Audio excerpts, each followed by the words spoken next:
One thing we found is the weeks we launched podcasts or we launched episodes of our podcast, our applications that week would go up by about 60%.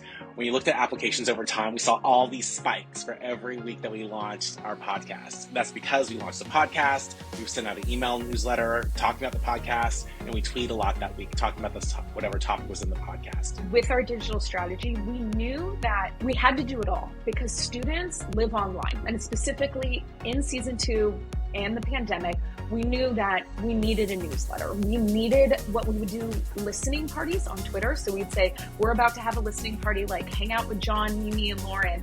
And then we would go through the whole episode and do tweets. And that showed so much engagement. Welcome to Throughout the Playbook, the podcast for recruiters tired of hearing that hiring is broken and ready to do something about it. I'm your host, Rona Pierce. In this episode, I sit down with John Julich and Lauren Zabel, former members of Twitter's university recruiting team, to talk about how they leverage podcasting to boost applications by 60% and hire 4 people directly from their podcast audience. You'll hear how they came up with the idea for their hit podcast, Building Characters, how they got buy-in and support from leadership, and their advice for other TA teams looking to start a recruiting podcast. But first, let's hear about John and Lauren's unique journeys to talent acquisition. I used to be a circus acrobat, which is my weird backstory.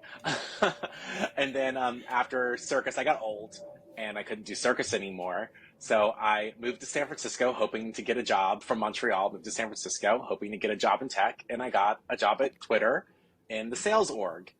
And then I was doing that for a couple of years, organizing diversity recruiting events for our BRGs or our business resource groups or employee resource groups.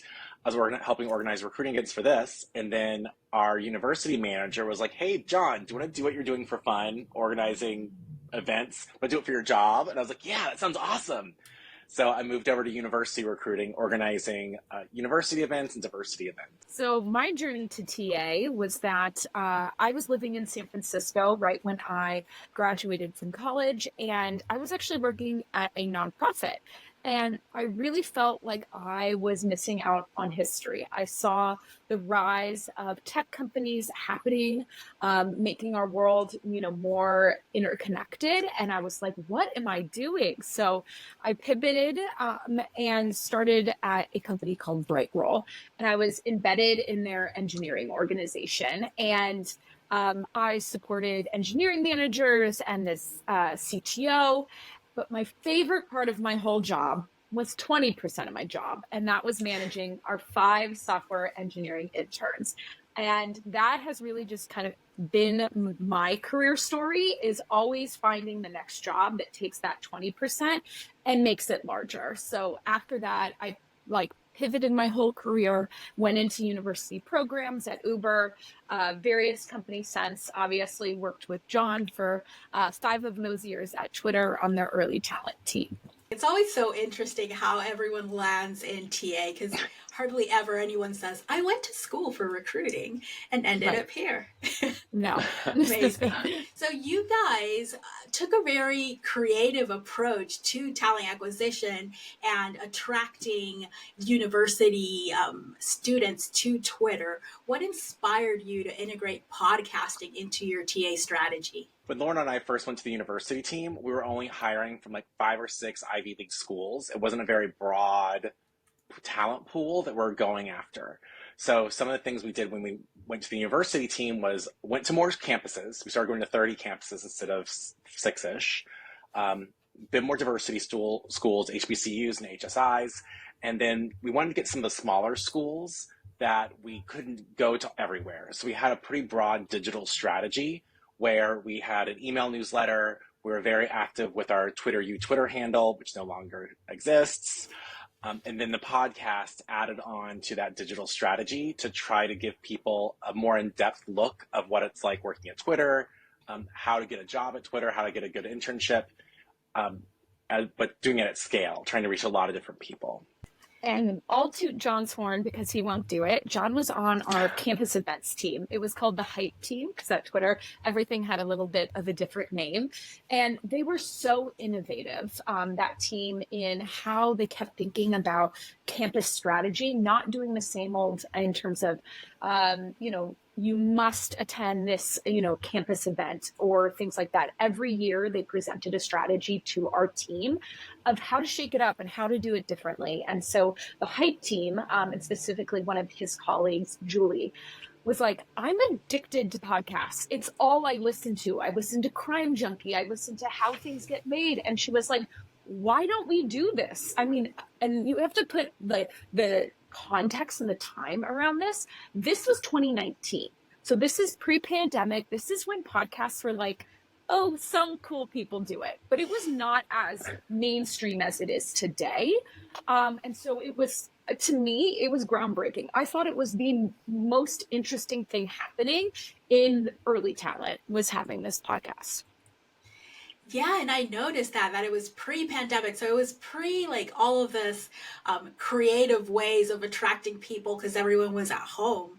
How did that go down, John, when you presented it to the team and to management? Like, this is what we want to do. Did you get any pushback? Were people receptive? Well, our first season was way pre-pandemic, and our second season, like, we started filming, and then the pandemic happened. So, like, we're like, oh, well, how are we going to do this? Guess we'll record in people's homes. But it was our second season. We already did one season that went really well, and we had a lot of listens. So the second season was a pretty good buy-in. It didn't actually cost too much, and we were really organized to try to limit the amount of time it took. I think we filmed everything in like a month and a half. Yeah. Is that right, Lauren? We had a really tight schedule where we filmed everything really fast before because with university recruiting, we start going on campus in like September, maybe late August. So we tried to film everything within like the month and a half before those dates we started going on campus. So it was a really tight schedule. We recorded everything really quickly, and then we released the episodes over time. And I will say the environment of Twitter allowed for this innovation and creativity. We had a really supportive CMO, Leslie Berlin, that was supportive of the podcast. Our talent acquisition team obviously had to greenlight season 2, which is the season that John and I co-hosted. So they had to, see the data, see the proof, like, was this worth it? And not only that, they had to believe in us. There was a sense of like, John and I, for season 2, in terms of our management leadership, the things that we wanted to accomplish. And that was, John, I'm sure we'll talk about his love of data. John is a very data-driven person. And he was like, so that was season 1, but season 2 is a part of this digital strategy. John is very, very focused on seeing numbers trend up. And so one of those numbers was applications, because he likes quantifiable numbers. And so seeing your applications go up for your roles every time you drop a podcast is obviously a correlation that it's working. Yeah, I love data too. So love to be in company of people who are very data driven. So would you say that applications was really the main goal that you had when you started, at least season 2?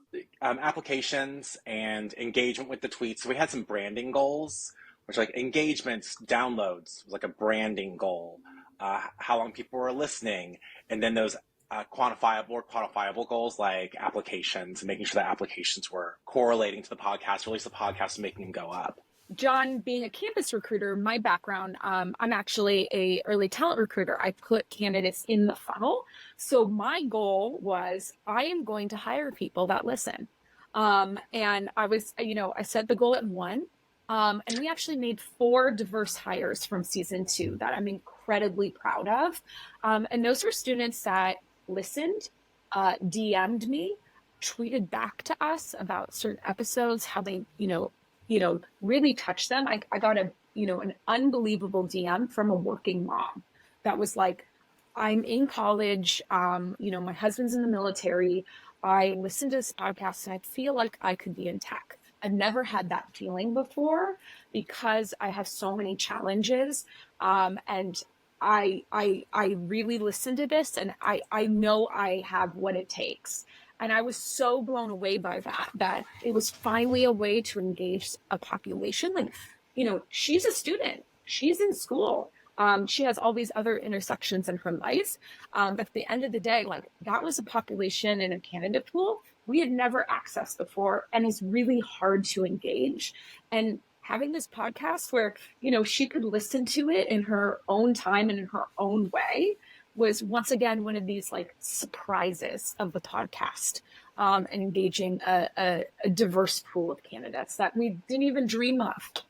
Can you walk us through a little of how you went about choosing topics for your podcast? So, fun fact about me is that I live in Los Angeles. My whole family is in entertainment and media.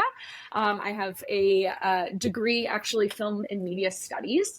And so when we went into season 2, I kind of took it to be the same as putting together a television or movie. And so we actually went in as a virtual writing room, me, John, and Mimi. And we set the kind of mission statement that every idea is a good idea. Every idea would be heard. Like, give it your all. And we sat there for hours and we pitched every idea that we had. And we then narrowed that down to what we thought achieved our goals. So not only was it a good idea, it was branding, catchy, interesting, but did it hit those goals that we set out? And so that's how we created kind of the arc of the show. That's so important, to be able to like not just launch a good idea, but it correlates directly back to your goals. So what types of podcast episodes did you see that were the most effective in attracting candidates? Well, one of our most listened to podcasts was about our APM program, our Associate Product Manager program, which is a 2-year post-grad program where they moved around to different products inside Twitter. We had a event that would talk about this, that would sell out because everyone would come to this event because it's a very popular program.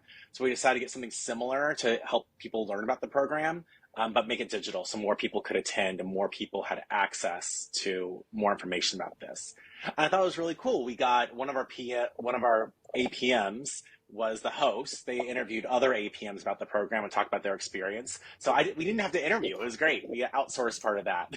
But it was the most listened to podcast also. So let's talk a little about measuring success and just like going into the data side of things. Can you share any specific examples of how the podcast directly impacted your talent acquisition efforts? So with our digital strategy, we had an email newsletter and our Twitter account and the podcast. So our email newsletter would go out to, and then we had physical events on campus too, and events at their office, one of our offices.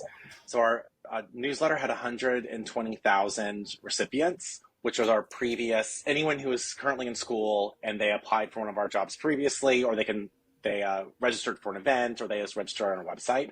So this large group that was getting emails from us, and we used that to promote our live events, but also promote their podcast when it came out, or our camps. We had some diversity camps, and we had other applications when the applications went live. So we used that email newsletter to get out, as well as our Twitter account. We used our Twitter account a lot when our podcast went live. We would live tweet what was happening on the podcast, or during the week we tweet what was on the podcast theme. We had all these like tweets signed up, and we had about 3 million views for our tweets on there, which is a lot. Yeah. A lot, I think. Yeah, absolutely. And I should say, with our digital strategy, we knew that we had to do it all because students live online. And specifically in season 2 and the pandemic, we knew that we needed a newsletter. We needed what we would do listening parties on Twitter. So we'd say, we're about to have a listening party, like hang out with John, Mimi, and Lauren. And then we would go through the whole episode and do tweets. And that showed so much engagement of students being like, my resume needs to be a PDF, like Word is the devil. Like I had no idea. So those would be like tweets and responses that we would get, which would be awesome. But I should say, like, they're a highly, highly online population. So our email newsletter of this 120,000. In email marketing, like your open rate, like a good open rate is above 1%. Like it's that low that people don't open emails. Ours hovered honestly at 50%. So people, yeah, they loved getting emails from Twitter U. They loved learning about the podcast. So we knew we had to kind of deliver a hyper engagement on the digital side. And we talked a little about like applications, and we've talked about some of the successes that you had. What about any of the other typical TA metrics that people measure? Did you see any like quantifiable impacts from the podcast on these metrics? One thing we found is the weeks we launched podcasts or we launched episodes of our podcast, our applications that week would go up by about 60%. When you looked at applications over time, we saw all these spikes for every week that we launched our podcast. That's because we launched a podcast, we sent out an email newsletter talking about the podcast, and we tweet a lot that week talking about this whatever topic was in the podcast. So that really helped our applications go up, and it correlated really highly for when we launched the podcast episodes. How did you guys go about tracking and like analyzing the success of the podcast? Like what tools did you guys use? How did you go about it? We use a lot of Google Sheets. I love some Google Sheets. But tweet activity, we could download that from the tweet analytics dashboard, which probably doesn't exist anymore, but we could download engagements and views for all of our tweets that we had.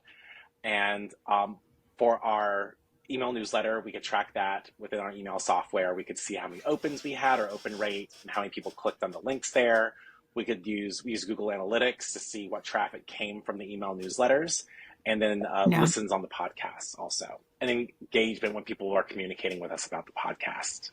One cool thing that I saw, I got a sneak peek or like a little preview of how you would present things to management, which I thought was amazing. So when you were presenting your analytics and your ROI to management, how did you like structure your presentation to highlight impact and value effectively? Yeah, and this is the brainchild of our behind the scenes third co-host, which is Mimi. Mimi and in really conjunction with John put together a one-pager of our season. We all knew at the end of it that we didn't want to forget all the things we accomplished. We really felt like building characters was the highlight of all of our careers, and it was super important for us to remember this milestone. So we put together this incredible one-pager, and I'll pass it over to John to walk through what it looked like. Yeah, so we had some of the metrics on here, like some of our tangible metrics like downloads of the podcast, how podcast episodes were the most popular. We had 10,000 downloads, which I think was amazing. So quite a bit of audience there. Then some of our other digital audiences like email, newsletter, we had 3 million impressions with our tweets about the podcast and 40,000 engagements with our tweets. So pretty large social media metrics there. We had the 4 hires. Lauren hired 4 people directly from the podcast, which was amazing. And then we had a 4.9 star review on Apple Podcasts, and we highlighted some of the reviews that people put on there on how helpful the podcast was for them. So those are some of our metrics that we included in this one pager. One thing that was pretty cool when we were launching the podcast, like the word got around a little bit and other people started getting excited about it. So our CHRO, our head of HR and recruiting, she was on the podcast with us talking about our remote strategy, because we were doing remote before the pandemic. So we talked about our remote strategy and why we were being remote and why we were doing this before everyone else was. We had snippets from Ned Siegel, our CFO. There's a snippet of Jack on there. Our VP of engineering did an interview with us about diversity in tech. So it was some heavy hitters were interested in it. We also got nominated for a Webby Award, which is pretty cool. Nominated for a Webby, which our CMO had to sign off on. So we're talking to our CMO about this. So it's pretty cool. We had all these like C-level executives that gave us buy-in for this podcast who were featured on it and who were excited that we were doing it. So it was pretty fun. Yeah. And it's always so cool to get buy-in from everyone, especially people from different departments. That always helps everything go well. But I think a lot of it has to do with how well you guys were presenting and how well you were tracking things and making sure that it wasn't just a cool podcast, but it was a podcast that they could see the return on the investment on the time on this. Absolutely. Did you guys face any challenges with using a podcast as a recruitment tool? Yes, microphones. John will tell you all about it. What a challenge. Oh, microphones. So we're all at home now. Pandemic hit. Everyone's at home. How do I get everyone a microphone? And we were on a shoestring budget. That was part of the deal, was we could do the podcast, but we had very little budget to do it. So I couldn't just keep buying microphones. So I was based in both Laura and I were based in San Francisco at the time. So I get a microphone and we ship it. And when we ship it to someone, the label for the next person would be in the box. And then they would ship it to the next person, and the label for go back to San Francisco would be in the box and come home. So we had like a Google spreadsheet of every microphone and like where it was going and what days it had to go there and when it was coming back. And when you print labels with USPS or FedEx, you have to like say the estimated dates that they're going to get shipped. So like, okay, they need this on like Friday, so I'm going to ship it on Wednesday. I'll get there on Thursday. They'll record on Friday, and they put it back on Monday in the mailbox, and then I'll like ship on Tuesday, and by Wednesday it's going to get to the other place in New York. So it was like all these logistics of one thing get to another. If there was any delay in like the microphone arriving, that was a nightmare. I had a TaskRabbit in deep Brooklyn, New York, like deep. Like he had to drive like 15 miles to go to a Best Buy to buy a microphone because one didn't show up for our class of 2020 episode. So yeah, microphones were genuinely a challenge. And they're so important for a podcast because the audio is like really the most important thing. So I understand why it was so important for you guys to get microphones to everyone. So what were some surprising benefits that you got from this podcasting initiative? Well, I think on the talent acquisition side, for John and I to have senior level leadership conversations about early talent hiring. Early talent hiring, unfortunately, is always looked over, even though it's such volume to the company. So it was really nice to just get their attention for a moment about the impact we were having on Twitter by hiring students into all these different, departments. And when we had the nomination for the Webby Award, there's like some press behind that. We didn't win, unfortunately. There would have been more press. But since that was happening, we had to loop in marketing, and then that went all the way up to our CMO to approve us like doing this nomination, which was pretty fun. One thing that happened that was kind of cool was we talked about a few sensitive subjects. Once we talked about verification, and we talked about election security. So we had these two sensitive topics we talked about, and those had to go through comms, all the way up through comms, through security, and because we didn't know if we could talk about this or not. And then we had a verification episode talking about our verification strategy, and that got cut. So we were like, no, we don't want to talk about this. So one of our episodes, one of our sections did get cut out. That episode was called Ask Me Anything. So we wanted to really live up to the AMA title of things that people are always so curious about Twitter. Yeah, because verification was definitely one of the biggest things that everyone wanted to figure out on Twitter, for sure. We talked to the product manager in charge of it to explain it to us so we would know, and then they're like, we can't tell this to everybody. Like, we need to keep this on the DL because they're going to start complaining. Yeah. We're like, okay.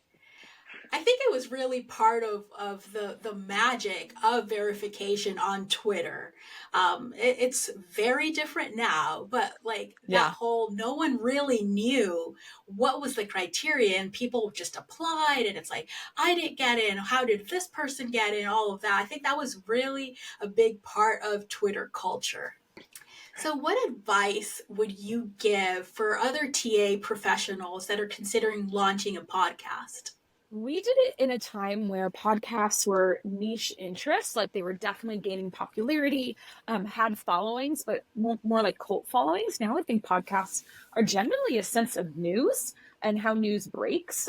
So obviously these fields have changed. So John and I asked each other, what would we, do now that podcasts, for example, are videos? That's a huge change. So we think there's no question your podcast has to include the video recording of it. That's a huge change. And we were talking about how much we would have actually really loved that if we did that way back in 2020, because we had such amazing guests, and we would have also just loved to showcase our students. Not that their voices don't matter, but that their video obviously would have just really highlighted them as well. Yeah, video definitely. I'm a big fan of video. It's a best way to really get people to trust you. And that's really what you're doing when you're hiring. You're getting people who wouldn't usually apply to your company to get to know you, to trust you. And I mean, you guys did a great job with the podcast, but video for sure would level that up. Yeah. I think also when we're telling recommendations on people who are interested in starting a podcast for recruiting, understand what your goals are of your company. What are the company goals? What's your tangible ROI going to be of this podcast? Is it branding? Are you doing branding and hiring? Do you want applications? What are you trying to solve for? And make sure you're targeting that when you're making your podcast and it's measurable and you can measure it. Also, I thought our topics went really well with things that differentiated us at Twitter, like our work from home. We had a big work from home culture. So we had an episode about working from home and highlighting that. We had a lot of new grads. So we talked about our class of 2020 where we highlighted all our new grads. So we tried to focus on our differentiators and what we were good at when we're doing our podcast. Also, I'm a big fan of what value are we adding to the people listening to this? So we tried to have a list at the end of resume tips. Here's a list of 10 resume tips you have to make sure you're doing. Here's how to stand out when you're at a recruiting event. Having lists and try to make sure people retain what we wanted them to retain to make them better and add value to their lives. To add to John, I think now in 2024, long form conversations on video for podcasts are kind of the norm. But we wanted ours to be educational and instructional. It was not a long form conversation podcast. So we had different sections, different formats that were really you could take notes. We had a whole section for how to show up and stand out at a conference. And there was a whole section by a recruiter. Here are the things you should do. So we wanted kind of, I guess, that element of education and instruction to our podcast. And I think that's still something that would be very relevant in 2024, because at the end of the day, candidates they want this information. There's so much information out there of what to do and how to get a job. But if you're listening or watching a podcast from a company that you want to work at, and they're telling you specifically their tips and breaking it down in a way where you can take notes, I mean, that's gold. I would send the Building Characters link to every candidate I've been in the process. I've said, listen to our podcast. And I would, every week I was sending emails. If there was a new episode coming out, I would change that in my email being next week is You Belong in Tech. Listen to this episode about blank, blank, blank. Would you guys do this again? You're now at different companies. Would you start a podcast again? I would do it with Lauren. John and I talked about this a lot. Yeah. We had so much fun. We missed it. We had so much fun. We loved doing this. It played to our strengths and things that we love about being in talent acquisition. So it really just filled our heart. It filled our cup. Absolutely. Do we know what podcasts we would bring to this world? Who knows? But yeah, anything with John. Lauren and John's enthusiasm and passion for their work is truly contagious. It's clear that Building Characters was more than just a recruiting initiative. It was a labor of love that showcased their creativity, strategic thinking, and dedication to creating an exceptional candidate experience. If you'd like to learn more about Twitter's Building Characters podcast, connect with Lauren and John on LinkedIn. I've included the links to their profiles, as well as the link to the Building Characters podcast in the show notes. Next week, I'm chatting with Amy Miller, a senior recruiter at Amazon and LinkedIn top voice, about building successful partnerships with hiring managers. If you know anything about Amy, you know that she doesn't follow outdated playbooks. You don't want to miss that episode. And if you want to learn more about podcasting to attract talent, check out episode 1, where I sat down with Tanim Sullivan, the employer branding and people experience manager at Golden Hippo. She focuses on featuring employee stories on her podcast and has seen a significant improvement in quality of applications and employee engagement. Thanks for listening, and I'll chat with you next week.